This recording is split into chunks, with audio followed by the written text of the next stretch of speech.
Assalamualaikum warahmatullahi wabarakatuh. Halo teman-teman, Pandurinata Official Channel. Bertemu lagi di channel kita. Kali ini kita akan bahas lagi persiapan seleksi P3K tahun 2022. Kita akan bahas di pertemuan kali ini adalah pembahasan soal kompetensi teknis ya teman-teman. Kemarin kita sudah bahas soal pedagogik ya teman-teman. Itu 5 soal yang paling sering muncul. Di next video kita juga nanti akan coba bahas teman-teman terkait dengan soal-soal lain ya terkait pedagogis. Di kali ini kita akan coba kupas terkait dengan soal-soal teknis yang sempat muncul di tahap 2 kemarin teman-teman ya.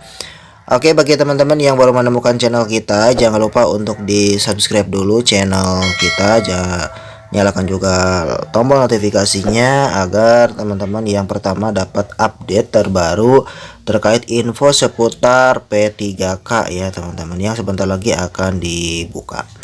Baik, kita akan lanjutkan saja ke pembahasannya. Let's go. Baik teman-teman, kita di sini kita akan bahas soal kompetensi teknis bagian 1 ya teman-teman. Jadi kita akan coba lihat dulu seperti apa ya soalnya. Di sini ada beberapa bagian ya untuk soal teknis. Kita akan lihat dulu ya, kita akan coba berlatih teman-teman.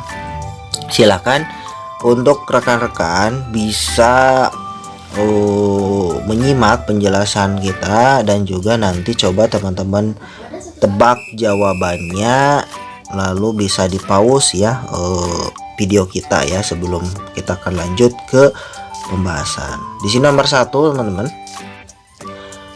belajar menurut Bell Gradler adalah proses manusia untuk memperoleh kemampuan, keterampilan, dan sikap yang dilakukan secara bertahap dan berkelanjutan.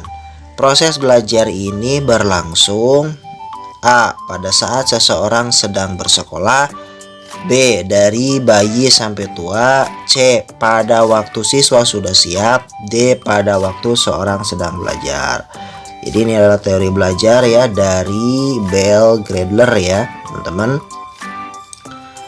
Jadi jawabannya teori belajar menurut Bell Gradler itu adalah proses manusia untuk memperoleh kemampuan, keterampilan, dan sikap yang dilakukan secara bertahap ya.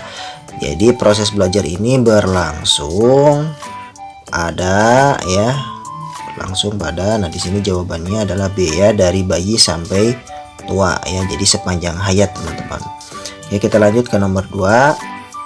Seorang anak yang terbiasa disuapi oleh ibunya, pada waktu ibunya meninggal dunia, anak ini tidak mau dikenal dalam teori titik-titik. Kondisi ini disebut extinction ya, atau penghilang yang dikenal dengan teori. Nah, di sini ada klasik kondisional dari Pavlov, koneksionis dari Thorndike, behaviorism dari Watson, operant condition dari Skinner ya. Seorang anak yang terbiasa disuapi oleh ibunya, pada waktu ibunya meninggal dunia, anak ini tidak mau dikenal ya, tidak mau dikenal. Teori ini dikembangkan oleh siapa? Oke, jadi di sini jawabannya adalah Pavlov ya. Classical conditional dari Pavlov, karena dalam teori classical conditional ada 3 parameter yang salah satunya adalah excitation atau penghilang, yang artinya apabila penguatan respon akan menurun atau menghilang dihentikan, maka dalam teori belajar connection tidak dikenal istilah extension atau penghilang. Dalam teori belajar behaviorism tidak ada proses penghilang dalam pembelajaran. Dalam teori belajar operation condition tidak dikenal istilah extension. Jadi jawabannya adalah classical conditioning dari Pavlov ya. Jadi jawabannya adalah A. Nomor 3, pada dasarnya teori belajar behaviorisme sangat menekankan pada kata kuncinya adalah behaviorisme itu penekannya pada apa? A. proses, B. perkembangan siswa, C. hasil, D. kepandaian. Oke, jawabannya adalah B ya, perkembangan siswa. Karena dalam teori belajar behavioristik itu yang ditekankan adalah perubahan perilaku Dalam teori belajar behavioristik, yang ditekankan bukan proses belajarnya. Dalam teori belajar behavioristik, bukan hasil belajarnya yang ditekankan. Dalam teori belajar behavioristik, bukan kepandaian siswanya yang ditekankan, melainkan apa? Perkembangan siswanya. Oke, ya kita lanjut ke nomor 4. Proses lupa pada diri seseorang menurut Guthrie terjadi karena apa? Lupa itu karena apa? Tiba-tiba, tidak terkendali, bertahap, atau terkendali menurut Guthrie. Ya, jawabannya adalah C, bertahap, karena proses lupa dalam diri seseorang mengalami beberapa tahapan. Jadi lupa itu tidak tiba-tiba ya, ada prosesnya secara bertahap. Mungkin karena apa, kenapa gitu ya. Nomor 5. Suatu teori belajar dikembangkan untuk membangun prinsip-prinsip belajar secara ilmiah. Ini merupakan tujuan dari teori belajar. Insight, cognitive, conditioning, connection. Ya, jawabannya itu apa? C. Kognitif, karena dalam membangun prinsip-prinsip belajar secara ilmiah, maka akan dihasilkan suatu prosedur yang dapat diterapkan dalam kelas untuk mendapatkan hasil yang produktif. Lanjut nomor 6. Teori belajar kognitif mempunyai perbedaan yang mendasar dengan teori belajar conditioning. Artinya, ya jadi teori kognitif di sini berbeda dengan teori belajar conditioning. Artinya adalah C ya, mempelajari perilaku manusia masa kini untuk keadaan manusia saat ini. Mempelajari perilaku manusia kini untuk keadaan manusia saat ini. Karena pendekatan masa kini merupakan salah satu pendekatan dalam teori belajar kognitif. Jadi salah satu pendekatan dalam teori belajar kognitif itu adalah pendekatan masa kini. Oke, lanjut nomor 7.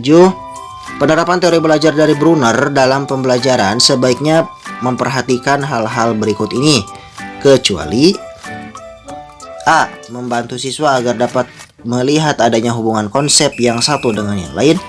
B. Memberikan pertanyaan yang memungkinkan siswa untuk mencari jawabannya. C. Mendiskusikan tentang suatu masalah dengan siswa. D. Mendorong siswa untuk menyampaikan pendapatnya. Dari Brunner ya, teori belajar Brunner dalam pembelajaran itu ya sebaiknya memperhatikan ini, kecuali yang C. Mendiskusikan tentang suatu masalah dengan siswa. Karena hal ini bukan satu hal yang harus diperhatikan dalam menerapkan teori belajar Brunner dalam pembelajaran. 8. Dalam proses pembelajaran, informasi yang diterima oleh siswa kadang tidak ada hubungannya dengan pengetahuan atau konsep yang dimilikinya. Cara belajar seperti itu disebut dengan belajar bermakna. B. Belajar sendiri. C. Belajar verbal. D. Belajar menghafal. Ini adalah proses pembelajaran. Ini artinya adalah belajar menghafal. Belajar menghafal karena dalam belajar menghafal, informasi baru dapat diterima atau dipelajari siswa tanpa menghubungkannya dengan konsep atau pengetahuan yang sudah ada. Ya, hafalan ya, pembelajaran hafalan seperti itu. 9. Dari pernyataan di bawah ini, pernyataan manakah yang menunjukkan satu dari 9 tahapan pengolahan proses kognitif atau disebut dengan fase-fase belajar? Nah, mana nih fase-fase belajar? Kita lihat di sini ya, jawabannya adalah yang A. Yang A itu sebelum proses pembelajaran berlangsung, diperdengarkan rekaman satu drama sosial kepada siswa. Nah, ini adalah masuk ke dalam kategori pengolahan proses kognitif fase-fase belajar ya. 10. Salah satu faktor yang mempengaruhi perkembangan intelektual adalah equilibrium. Yang dimaksud dengan equilibrium ada. Nah, yang dimaksud dengan equilibrium itu apa? A. Pengaruh sosial. B. Proses pengetahuan diri. C. Proses kematangan pribadi. D. Lingkungan fisik. Jadi jawabannya adalah ya B. Proses pengaturan diri. Proses pengaturan diri ya, karena manusia membutuhkan pengaturan diri agar dapat bertumbuh, berkembang, dan berusaha sementara untuk menjadi lebih seimbang. Baik teman-teman, kita lanjut ke nomor 11. Manakah cara paling efektif dalam bermakna dan dalam mengkomunikasikan hasil penilaian harian atau capaian sementara kepada siswa dan orang tua? Nah, di situ A, menggunakan angka-angka dan peringkat sementara siswa dalam kelas. B, menggunakan angka-angka tanpa disertai peringkat. C, dalam bentuk kategori. A, sangat baik, baik, kurang. D, kurang sekali. D, dalam bentuk deskripsi tentang KKM yang sudah dicapai dalam bentuk capaian. Nah, jawabannya kita cek ya. Oke, jawabannya adalah jelas D, menggunakan deskripsi sesuai dengan kurikulum 2013 ya. Kita sudah menggunakan deskripsi. Oke, 13. Penilaian yang dilakukan oleh seorang guru harus dapat menilai kemampuan siswa sesuai dengan tuntutan kurikulum dalam meliputi berbagai aspek. Hal ini sesuai dengan prinsip apa? Prinsip tuntutan kurikulum nih, terbuka, menyeluruh, bermakna atau adil. Oke, jawabannya adalah B ya, menyeluruh. 13. Pemberian umpan balik kepada peserta didik penting dilakukan meningkatkan keberhasilan, memperbaiki kesalahan, membantu untuk mengungkap kesalahpahaman, menyarankan perbaikan tertentu jenis umpan balik jika siswa homogen. Oke, jika siswanya beragam itu bentuk umpan baliknya adalah, kita cek jawabannya B, cumulative feedback. Ya, di situ ya. Jadi feedbacknya itu menyeluruh ya. 14. Salah satu indikator yang dapat menunjukkan kualitas butir tes uraian yang baik. A, menuntut jawaban berupa ungkapan pendapat siswa. B, menuntut jawaban berupa fakta-fakta yang sebenarnya. C, ditulis dalam bahasa Indonesia yang baik dan benar. D, ditulis oleh guru yang mengajar di kelas-kelas. Indikator yang dapat menunjukkan kualitas butir soal uraian yang baik itu yang seperti apa? Jawabannya adalah A, menuntut jawaban berupa ungkapan pendapat siswa. Jadi soal-soal yang baik itu adalah soal yang diarahkan supaya siswa itu menjawab sesuai dengan kemampuannya ya, sesuai dengan ungkapan siswa. 15. Berikut ini merupakan faktor-faktor yang perlu diperhatikan dalam pengembangan kisi-kisi tes uraian, kecuali ini bagian-bagian dari kisi-kisi ya, kecuali A, penentuan alokasi waktu. B, penentuan pokok bahasan. C, penentuan indikator tujuan. D, pendistribusian butir soal. Apa jawabannya? Ya, penentuan indikator atau tujuan. Ini tidak ada ya, tidak perlu diperhatikan itu ya. Jadi dalam kisi-kisi perlu ditentukan itu ya, alokasi, pokok bahasannya apa, dan juga butir soal. Kenapa tujuan tidak ada di kisi-kisi? Tujuan itu adanya di RPP atau di silabus. 16. Berdasarkan hasil tes, para siswa dikelompokkan menjadi beberapa kelas sesuai dengan tingkat IQ-nya. Dilihat dari fungsinya, maka tes tersebut termasuk pada jenis tes apa? IQ ya, tes IQ. Seleksi track, penempatan A, pretest, post-test, diagnostik. Jadi pasti jawabannya adalah B ya. 17. Disediakan 2 magnet dan paku.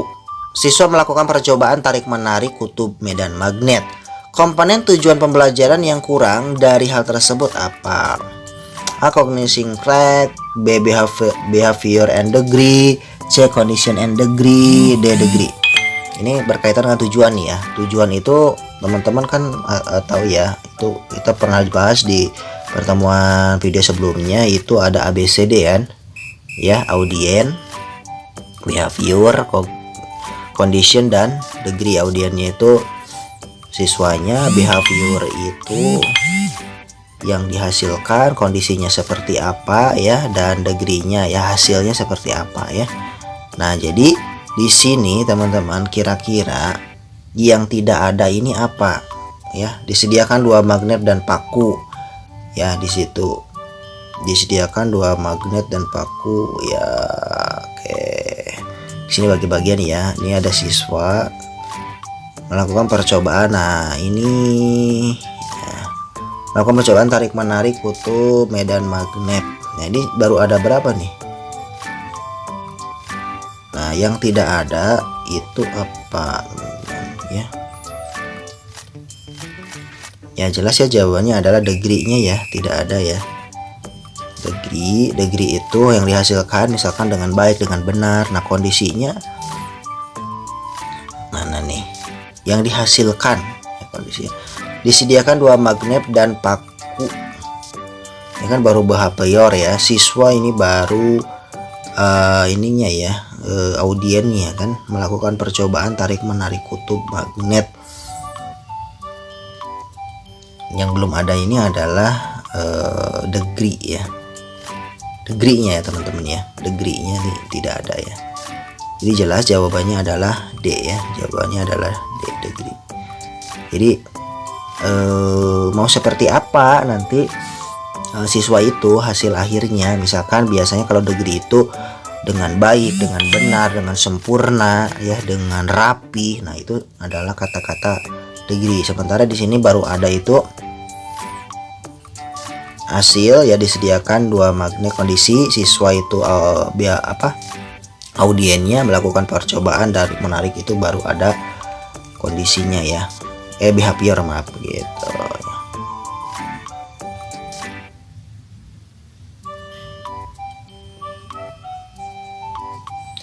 Oke, kita teman-teman kita lanjut ke poin nomor 18. Bu Yayan adalah seorang guru seni. Hari ini dia ingin menilai kemampuan siswa dalam membuat lukisan.